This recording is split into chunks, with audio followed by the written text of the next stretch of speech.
नमस्कार दोस्तों, आज हम आपके लिए लेके आए गृह विज्ञान का पाठ योजना। सबसे पहले हम आपको बता दें कि जो इसका फॉर्मेट है वो थोड़ा बहुत चेंज हो सकता है आपके कॉलेज के हिसाब से या यूनिवर्सिटी के हिसाब से, लेकिन उसके लिए आपको परेशान नहीं होना है। बाकी शिक्षण बिंदु और उद्देश्य, विशिष्ट उद्देश्य, सामान्य उद्देश्य, अन्य चीज़ें बिल्कुल सेम रहती हैं, बस लिखने का तरीका थोड़ा अलग हो सकता है। मेन उद्देश्य यहाँ पे है प्रस्तावना प्रश्न निकालना, क्योंकि सबसे ज़्यादा कठिनाई प्रस्तावना प्रश्न निकालने में होता है। बाकी तो लेसन प्लान आप बना सकते हैं, बस प्रस्तावना प्रश्न निकालने में समस्या होती है। तो हम यहाँ पे सभी चीज़ों के साथ प्रस्तावना प्रश्न और अन्य चीज़ें भी देखेंगे। आप मेरे चैनल को सब्सक्राइब कर लीजिएगा और मेरे चैनल पे प्लेलिस्ट में जाके अन्य विषयों के भी पाठ्य योजना को देख सकते हैं। तो चलिए हम स्टार्ट करते हैं। पाठ योजना, इसमें संस्था का नाम, संस्था के नाम में जिस भी आप संस्था में पढ़ रहे हैं उसका नाम रहेगा। तो दिनांक, कक्षा, विषय, उपविषय, चक्र और अवधि लिखेंगे। फिर आप प्रकरण लिखेंगे। प्रकरण है घर की सफाई। इसके बाद आपका सामान्य उद्देश्य और विशिष्ट उद्देश्य। तो सामान्य उद्देश्य होते हैं आपके विषय से संबंधित होते हैं, विशिष्ट उद्देश्य आपके प्रकरण से संबंधित होते हैं। तो पहले हम सामान्य उद्देश्य देखते हैं। छात्रों में घर की सफाई के प्रति रुचि उत्पन्न करना, छात्रों में घर की सफाई का ज्ञान प्रदान करना, छात्रों को विभिन्न प्रकार की सफाई के बारे में जानकारी देना, छात्रों को घर की सफाई के बारे में जानकारी देना। फिर आपका विशिष्ट उद्देश्य, इसमें ज्ञानात्मक, बोधात्मक और क्रियात्मक। छात्र घर की सफाई के बारे में ज्ञान प्राप्त कर सकेंगे, छात्र घर की सफाई के बारे में समझकर उसे अपने शब्दों में अभिव्यक्त कर सकेंगे। क्रियात्मक उद्देश्य, छात्र घर की सफाई के बारे में क्रिया करके समझ सकेंगे। फिर आपका सहायक सामग्री, कक्षा में उपयोगी समस्त सहायक सामग्री जैसे मॉडल, चार्ट, रोलर बोर्ड आदि। शिक्षण विधि, प्रदर्शन विधि, प्रश्नोत्तर विधि, व्याख्यान विधि आदि। इसके बाद आपका रहेगा पूर्व ज्ञान। पूर्व ज्ञान आपके प्रकरण से है कि छात्र घर की सफाई के बारे में सामान्य जानकारी रखते हैं। फिर आपका प्रस्तावना प्रश्न, यहाँ जो क्रम संख्या लिखा है यहाँ पे प्रस्तावना प्रश्न रहेगा। ये क्रम संख्या की जगह आपको प्रस्तावना प्रश्न लिखना है। फिर छात्राध्यापक का क्रिया और छात्र छात्रा क्रिया। प्रस्तावना प्रश्न पहला, हमारी मूलभूत आवश्यकता क्या है? रोटी, कपड़ा, मकान। प्रश्न 2, मकान को और क्या कहते हैं? घर, भवन, गृह। घर को स्वच्छ और सुंदर बनाने के लिए क्या करते हैं? सफाई। घर की सफाई के बारे में आप और क्या जानते हैं? ये आपका समस्यात्मक प्रश्न हो जाएगा। फिर आपका उद्देश्य कथन, छात्रों आज हम सब मिलकर घर की सफाई के बारे में विस्तृत अध्ययन करेंगे। फिर आप प्रस्तुतिकरण पहला करेंगे। शिक्षण बिंदु, छात्राध्यापक क्रिया और छात्र क्रिया। घर की सफाई का अर्थ एवं आवश्यकता, ये आपका शिक्षण बिंदु है। अब इसकी आपको व्याख्या करनी है। घर की सफाई का अर्थ है घर में गंदगी ना होना। सैद्धांतिक रूप से जिस वस्तु को जहाँ नहीं होना चाहिए उसका वहाँ पाया जाना ही गंदगी में। इस आधार पर कहा जा सकता है कि प्रत्येक वस्तु का अपने ही स्थान पर पाया जाना ही सफाई है। घर के सभी सदस्यों के स्वास्थ्य एवं सर्वांगीण विकास के लिए घर की सफाई अति आवश्यक है। घर की सफाई करके हम घर को स्वच्छ एवं आकर्षक बनाते हैं। फिर आपका बोधात्मक प्रश्न रहेगा। यहाँ पे बोधात्मक प्रश्न यहाँ पे नहीं रहेगा, आपका यहाँ रहेगा बोध प्रश्न। इसको आपको काट देना है और यहाँ पे लिखना है बोधात्मक प्रश्न। फिर छात्राध्यापक क्रिया और छात्र क्रिया। पहला बोधात्मक प्रश्न, घर की सफाई का क्या अर्थ है? घर में गंदगी ना होना। घर की सफाई क्यों हो सके? घर के सभी सदस्यों के स्वास्थ्य सर्वांगीण विकास के लिए। फिर प्रश्न 3, घर की सफाई का क्या महत्व? यह आपका समस्यात्मक हो जाएगा। फिर आपके प्रस्तुतिकरण 2 है।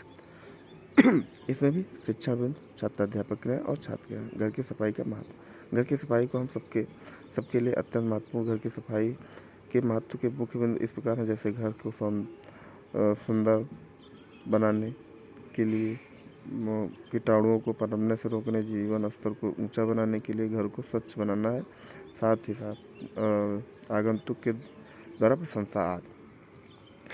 फिर आपका बोधात्मक प्रश्न हो जाएगा, बोध प्रश्न हो जाएगा। यहाँ पे आपको बोध प्रश्न लिखना है, क्रम संख्या की जगह पे बोध प्रश्न। छात्राध्यापक क्रिया, छात्र क्रिया। प्रस्तावना बोध प्रश्न पहला, घर की सफाई हम सबके लिए क्यों आवश्यक है? स्वास्थ्य रहने के लिए। कीटाणुओं को पनपने के लिए क्या आवश्यक है? सफाई। घर की सफाई को निम्न भागों में बांटा गया है। ये आपका समस्यात्मक प्रश्न हो जाएगा। अब आपको यही निम्न मतलब जो घर की सफाई को कितने भागों में बांटा, इसी भागों के बारे में हम बात करेंगे प्रस्तुतिकरण 3 में। प्रस्तुतिकरण 3 है आपका शिक्षण बिंदु, छात्र अध्यापक क्रिया और छात्र क्रिया। घर की सफाई। घर में अनेक प्रकार की सफाई की निरंतर आवश्यकता होती रहती है, परंतु सभी प्रकार की सफाई व्यस्त जीवन में ना हो तो संभव ही होती है और ना ही उसकी नित्य आवश्यकता होती है। इसलिए सफाई को क्रमशः 5 भागों में बांट लिया जाता है: दैनिक सफाई, साप्ताहिक सफाई, मासिक सफाई, वार्षिक सफाई, आकस्मिक सफाई। फिर आपका इधर बोधात्मक प्रश्न हो जाएगा। जो क्रम संख्या लगा, इस क्रम संख्या लिखा है, इसके जगह पर आपको बोध प्रश्न लिखना है, क्रम संख्या नहीं लिखना है। फिर छात्र अध्यापक क्रियाएं और छात्र क्रियाएं। प्रस्तावना प्रश्न पहला, बोध प्रश्न पहला, घर की सफाई कितने प्रकार की होती है? 5 प्रकार की। 2 प्रकार की सफाई के नाम बताइए। दैनिक वार्षिक। सफाई करते समय हमें किन बातों पर ध्यान देना चाहिए? ये प्रश्न 3 है। सफाई करते समय किन बातों पर ध्यान देना चाहिए? समस्यात्मक प्रश्न।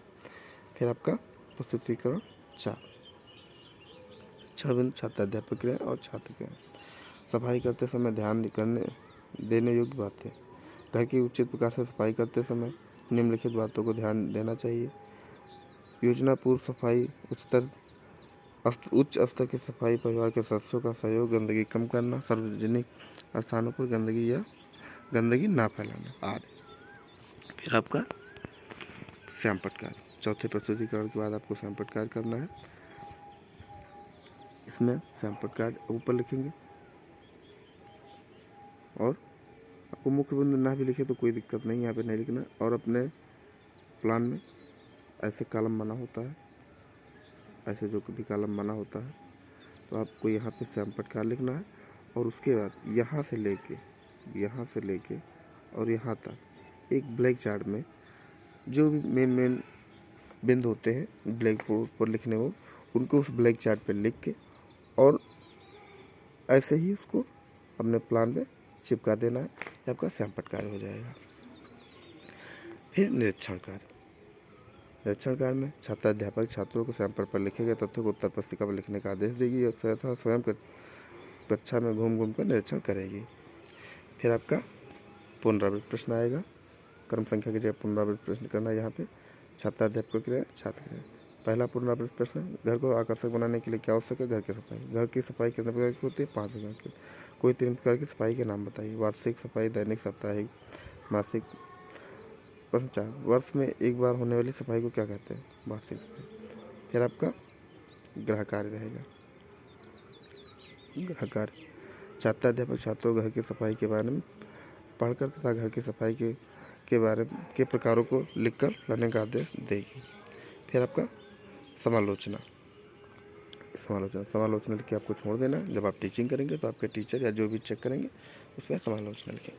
तो आप लोगों को मेरा लेसन प्लान कैसा लगा प्लीज़ कमेंट के माध्यम से ज़रूर बताइएगा और चैनल को सब्सक्राइब कर लीजिएगा। Thank you.